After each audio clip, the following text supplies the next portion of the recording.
అప్పులన్నీ తీరిపోతాయి, మొండి బాకీలు తొందరగా వసూలవుతాయి.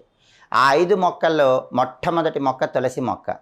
ఎవరైనా సరే ఇంట్లో కృష్ణ తులసిని కానీ లక్ష్మీ తులసిని కానీ పెంచుకోవాలి. అలా పెంచుకుంటే లక్ష్మీ కటాక్షం విశేషంగా కలుగుతుంది. రెండవది మారేడు.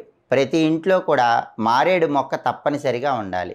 ఏ ఇంటి ఆవరణలో అయితే మారేడు మొక్క పెంచుతూ ప్రతి శుక్రవారము కూడా మారేడు మొక్క దగ్గర దీపం పెట్టి శ్రీ వృక్షాయై శ్రీనివాసాయై నమః అని 11 సార్లు చదువుకుంటారో ఆ ఇంట్లో లక్ష్మీదేవి గల్లు గల్లుమని నాట్యం చేస్తుంది. ఆ తర్వాత మూడవ చెట్టు ఉసిరిక చెట్టు.